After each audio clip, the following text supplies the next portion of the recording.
అందరికీ ప్రభువైన యేసుక్రీస్తు వారి నామములో శుభాలు తెలియజేసుకుంటున్నానండి. ఈరోజు బైబిల్ క్లాస్లో మనం మాట్లాడుకోబోయేది ఆదికాండం 1వ అధ్యాయం 1వ వచనం నుంచి 5వ వచనం వరకు ఉన్న సందర్భాన్ని ఆలోచించుకోబోతున్నాం. ఫస్ట్ పార్ట్ వచ్చేసరికి మనం పెట్టిన వీడియో, దాంట్లో బైబిల్లో ఎన్ని పుస్తకాలు ఉంటాయి, ఎంతమంది రాశారు, అసలు బైబిల్ యొక్క చరిత్ర ఏంటి అనేది ఒక రూట్ మ్యాప్గా చెప్పుకుంటూ వెళ్ళిపోయాను అవుట్లైట్గా. ఈరోజు ఆదికాండం 1వ అధ్యాయం 1వ వచనం నుంచి 5వ వచనం వరకు ఉన్న సందర్భాన్ని ఆలోచిద్దాం. 1వ వచనం, ఆదియందు దేవుడు భూమి ఆకాశాలను సృజించెను. మనిషి ఫస్ట్ ఈ ప్రపంచాన్ని చూడంగానే వేరే వేరే అభిప్రాయాలు కాకుండా ఆ మనిషికి నేరు కలిగే ఒక ఆలోచన ఉంది. అసలు ఇదంతా ఎవరు తయారు చేశారు అనే ఆలోచన వచ్చిన ఆ మనిషికి సమాధానం ఆదికాండం 1వ అధ్యాయం 1వ వచనం. దేవుడు ఏం చెప్తున్నాడంటే, నువ్వు చూస్తున్న ఈ భూమి, నువ్వు తింటున్నటువంటి ఈ ఆహారం, అలాగే నువ్వు పీలుస్తున్నటువంటి ఈ గాలి, నువ్వు అనుభవిస్తున్నటువంటి ఈ సౌకర్యం మొత్తాన్ని తయారు చేసింది నేనే అని ఆ వ్యక్తికి చెప్తున్నాడు, అంటే మానవ జాతికి చెప్తున్నాడు. తర్వాత 2వ వచనం, భూమి నిరాకారంగాను శూన్యంగాను ఉంది. మొత్తం తయారు చేశానని 1వ వచనంలో చెప్తున్నాడు. అయితే 2వ వచనంలో భూమి నిరాకారంగాను శూన్యంగా ఉంది అని ఎలా చెప్తున్నాడు? తయారు చేసినంటే అన్నీ వచ్చేస్తాయి కదా. ఇక్కడే మనం కొంచెం ఆగి ఆలోచించాలి.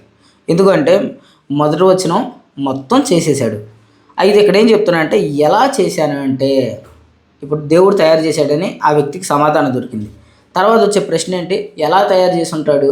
ఓకే, దానికి కూడా దేవుడు సమాధానం చెప్తున్నాడు. ఇక్కడ నిరాకారంగాను శూన్యంగాను ఉండెను, చీకటి అగాధ జలము పైన కమ్మి ఉండెను, దేవుని ఆత్మ జలము పైన అల్లాడుచూ ఉండెను.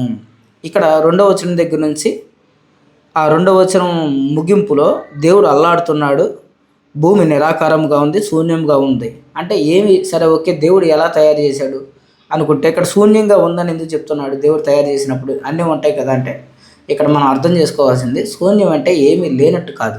శూన్యం అంటే ఉంది, కానీ అది ఉపయోగానికి పనికి రాకుండా ఉంది. మనిషికి ఉపయోగపడాలి కదా. ఇప్పుడు కూరగాయలు అన్నీ తెచ్చుకుంటాం, టమాటాలు, తర్వాత ఉల్లిపాయలు అన్నీ తెచ్చుకొని పెట్టుకుంటాం. మరి అవన్నీ కట్ చేసుకొని అవన్నీ పక్కన పెట్టుకుంటాం, కానీ వంట లేదు. కానీ వంటకు కావాల్సినవి అన్నీ ఉన్నాయి.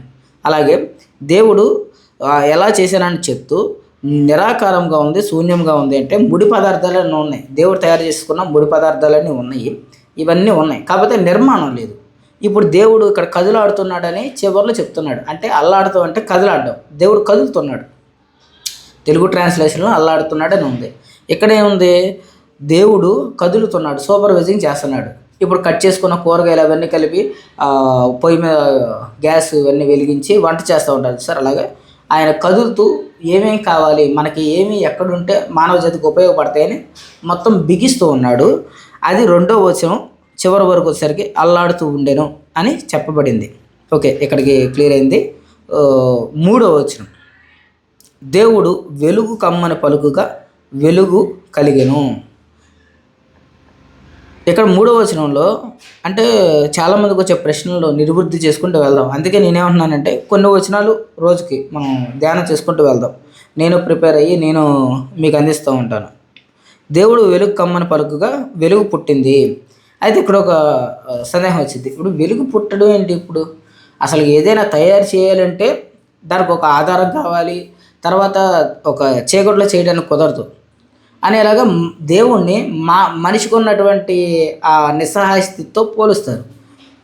దేవుడికి ఏమీ అవసరం లేదు, దేవుడు ఏమీ లేకుండా మొత్తాన్ని చేయగలడు. ఎందుకంటే దేవుడు వెలుగు. దేవుడు వెలుగు అంటే ఒక కాంతి తీసుకొని ఆ కాంతి దేవుడు అనుకోమాకంటే, నేను చెప్తున్నాను పోలికని.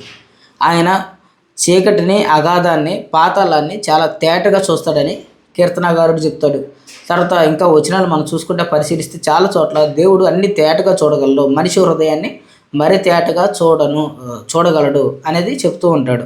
కాబట్టి ఆయనకి వెలుగు అవసరం లేదు. వెలుగు ఎవరికి అవసరం?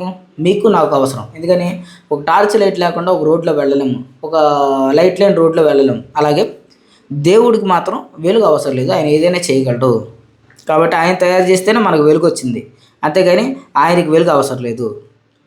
ఆయన వెలుగు మంచిదైనట్లు దేవుడు చూచెను. ఈ 4వ వచనంలో ఏం చెప్తున్నాడు? వెలుగు మంచిదని దేవుడు చూశాడు. తర్వాత దేవుడు వెలుగును చీకటిని వేరుపరిచెను.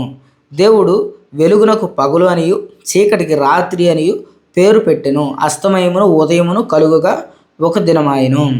ఇక్కడ దేవుడు చీకటిని వెలుగుని వేరు చేయడానికి, అంటే ఇక అక్కడితో సూర్యుడిని చంద్రుడిని మన భూ వాతావరణానికి పరిచయం చేస్తున్నాడు. పరిచయం చేసి అస్తమయం ఉదయమయం అనేసి మొట్టమొదటిగా సమయాన్ని ఈ మొత్తాన్ని సూర్యుడు చంద్రుడి ద్వారా తెలియజేసుకుంటూ వస్తూ ఉన్నాడు. ఇక్కడ మన వాళ్ళకి వచ్చే డౌట్ ఏంటి అంటే చీకటిని రాత్రిని ఇవన్నీ అప్పుడే పేర్లు పెట్టారు అంటే, బైబిల్ అనేది చరిత్ర జరిగిపోయిన తర్వాత రాపించబడింది. అర్థమైందా? ఎగ్జాక్ట్గా దేవుడు తయారు చేస్తున్నప్పుడు ఇక్కడ మనిషి నుంచొని ఇక్కడ రాసినట్టు మనం ఊహించుకోకూడదు. ఇప్పుడు మీకు అర్థం కావడానికి మనం ఏదైనా ఒక కాలేజీలో కానీ స్కూల్లో కానీ లెక్కలు రాయడం చూస్తాం. ఎప్పుడు చూస్తాం? అవన్నీ మనం కొనేసుకొని తీసుకొచ్చిన తర్వాత ఇన్ని కొన్నాం, తర్వాత ఇన్ని కొన్నాం, ఒక గుమస్తా ఉంటే రాస్తూ ఉంటాడు. అలాగే ఏంటంటే ఈ సృష్టి అంతా సృష్టించబడిపోయిన తర్వాత మోషే ద్వారా, తర్వాత అంతకుముందు మరి ఎవరున్నారో ఏంటో నాకైతే అవగాహన లేదు, కానీ తర్వాత దేవుడు ఎవరైతే ఏర్పరచుకున్నారో వాళ్ళ ద్వారా ఈ చరిత్రను రాపించుకుంటూ వచ్చాడు. అలాగే మన చేతుల్లో ఉంది. ఇది సత్యం, ఇది చరిత్ర. కాబట్టి దీన్ని నమ్మాలి మనం.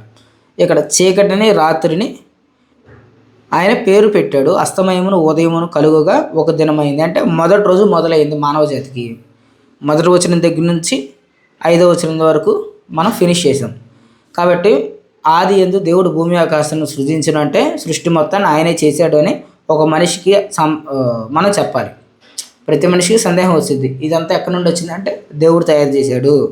2వ వచనంలో ఏమీ లేని స్థితిలో నుండి ఆయన మానవ జాతికి ఉపయోగపడేవని సృష్టించి పక్కన పెట్టి ఒక నిర్మాణంగా చేస్తూ ఉన్నాడు. 2వ వచనంలో కదులాడుతూ. తర్వాత 3వ వచనంలో దేవుడు వెలుగు కమ్మని పలుకుగా, అంటే ఆయన సూర్యుడిని చంద్రుడిని తయారు చేశాడు. తర్వాత వెలుగు మంచిదని దేవుడు చూశాడు, మానవుడికి అది అవసరమని ఆయనకు తెలిసింది.